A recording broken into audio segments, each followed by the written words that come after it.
Salut tout le monde, bienvenue à l'Académie, j'espère que ça roule pour vous, moi ça va super. Dans ce nouvel épisode de la case de trop, je vais vous parler du tome 1 et du tome 2 de Hot Space, qui est une bande dessinée de science-fiction. Au menu c'est très simple, hein, des vaisseaux, des planètes, des explosions, de la violence, de quoi passer un bon moment, enfin, normalement. C'est parti.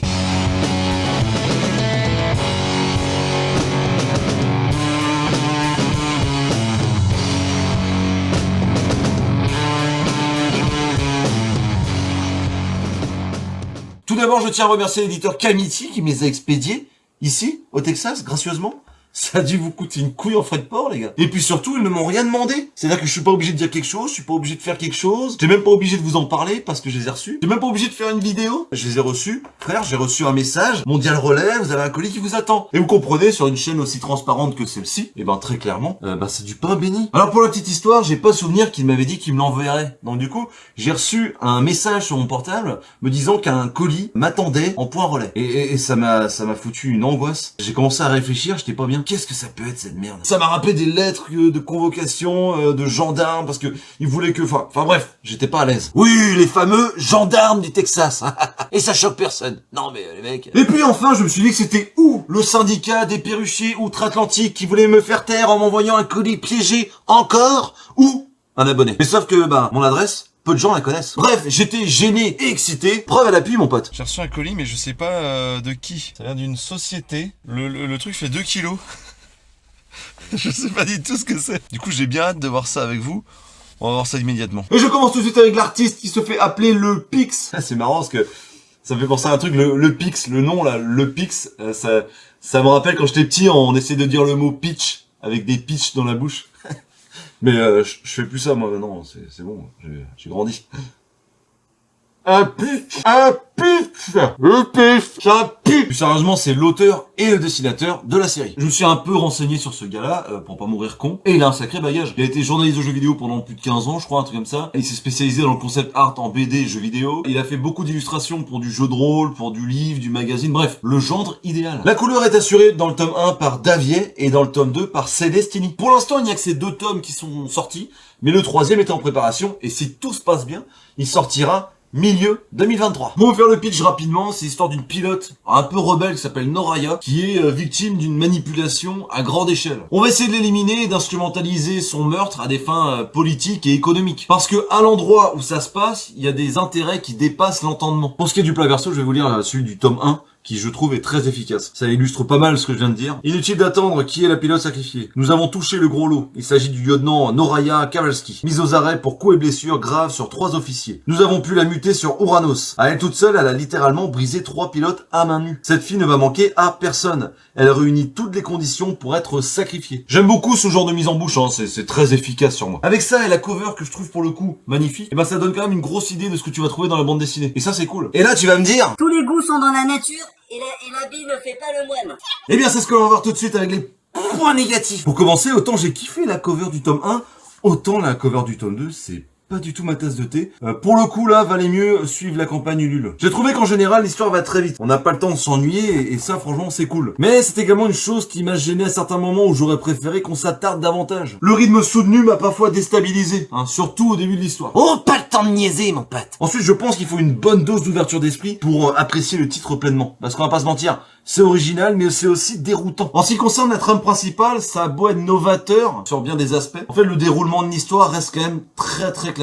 Je veux dire par là que les twists sont assez prévisibles et que tu vois venir la mort de certains personnages. Toi tu vis, toi tu vis, toi tu vis, toi tu crèves. Toi tu vis, toi tu vis, toi tu vis, toi tu crèves. Et pour finir, j'ai trouvé que le traitement général de l'antagoniste principal cassait un peu le rythme. Mais bon, je peux pas trop vous en dire. Place au point positif, mon pote. Ok, bébé. Déjà, pour commencer, j'ai adoré les références aux œuvres de science-fiction que ces 2 bandes dessinées m'ont apporté. Hein, j'y ai retrouvé notamment du Dune, du Blade Runner, du Alien, enfin bref. Je sens que c'est un travail de passionné pour les passionnés. Ensuite, ne vous y trompez pas, hein, c'est une bande dessinée, certes, mais en termes de recherche et de renseignements, notamment scientifiques, c'est du sérieux, mon pote. Par exemple, on vous explique réellement ce qui se passerait si on éjectait une personne dans l'espace. Ou encore, d'un point de vue totalement médical, il t'explique des choses avec des mots accessibles, et du coup, il te met suffisamment bien pour que tu comprennes sans le prendre pour un con. Bah, merci. Les choix radicaux d'un gouvernement ou d'un peuple pour prendre possession d'une planète m'a semblé possible, voire troublant de réalisme. Ensuite, j'en ai déjà parlé dans une vidéo récemment sur un titre qui s'appelait Terra Prime. Mais s'il y a bien une chose que j'apprécie fortement, c'est quand tu crées ton premier contact sur une autre planète. Je trouve que ce moment est décisif. C'est con, hein, mais j'aime voir les deux cultures, voir les deux races se confronter à la barrière de la langue. Pour moi, c'est une évidence que ce peuple ne parle pas le même dialecte que toi. Et pour le coup,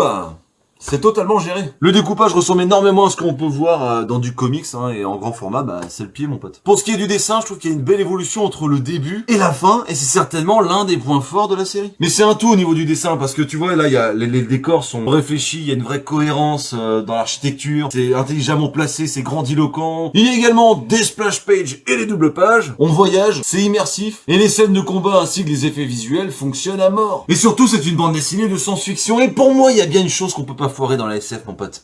Les vaisseaux.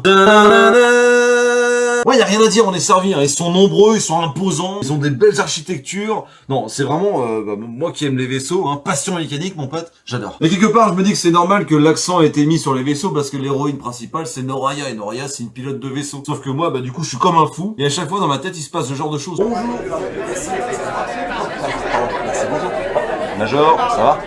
Bonjour à toutes et tous, je suis Miss, le capitaine de ce navire.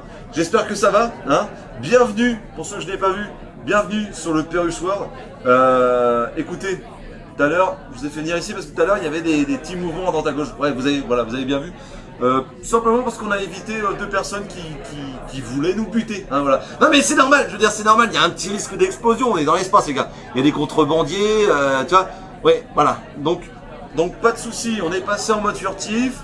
Mais ça consomme énormément d'énergie. Donc là, on n'est plus en mode furtif.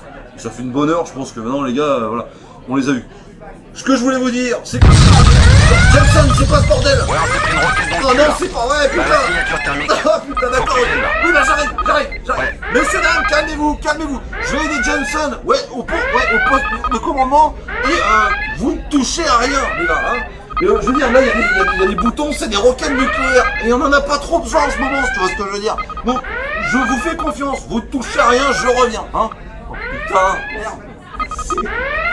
Ensuite, la réflexion qui est faite sur le genre humain, comme quoi, on prend quand même souvent les choses par la force. Enfin, je parle de nous, pays riches face aux pays pauvres. Je trouve que ça amène vraiment une dimension hyper sociale et bienvenue dans le récit. Et pour finir, j'ai beaucoup aimé les personnages, leur charisme, ce qu'ils véhiculent, ce qu'ils font, les choix qu'ils prennent. Et d'ailleurs, ils sont en grande partie féminins. Et ça, c'est bien. C'est suffisamment rare pour être souligné, surtout dans de la SF. Pour conclure, que dire si ce n'est que ces 2 tomes, c'est clairement une réussite. J'attends le 3 avec impatience. Je pense que vraiment, cette série va proposer quelque chose de très intéressant dans la science-fiction. Le dessin ultra dynamique nous saute à la gueule dès les premières pages. Et ce n'est pas les nombreuses splash pages qui me feront mentir.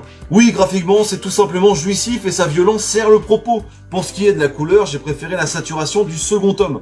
En ce qui concerne l'histoire, j'avais peur que la fantaisie prenne le dessus à partir du moment où elle apparaît, et ce jusqu'à la fin, et je dois bien avouer que c'est quand même très bien maîtrisé. Les personnages ont tous quelque chose à raconter, et j'espère que ce tome 3 nous permettra d'approfondir encore un peu plus leur histoire, car il y a beaucoup à faire, et c'est déjà bien parti.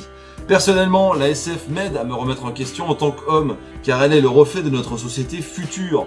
Et oui, j'ai retrouvé ce questionnement philosophique dans cette bande dessinée. Franchement, étant fan du genre, je ne peux que vous conseiller si toutefois vous n'êtes pas trop fermé à la découverte. En tout cas, moi j'attends les prochains tomes avec impatience. Merci d'avoir regardé cette vidéo jusqu'au bout. Si t'as kiffé, lâche un like et abonne-toi. Et tiens, dis-moi dans les commentaires quel était votre rêve de gamin.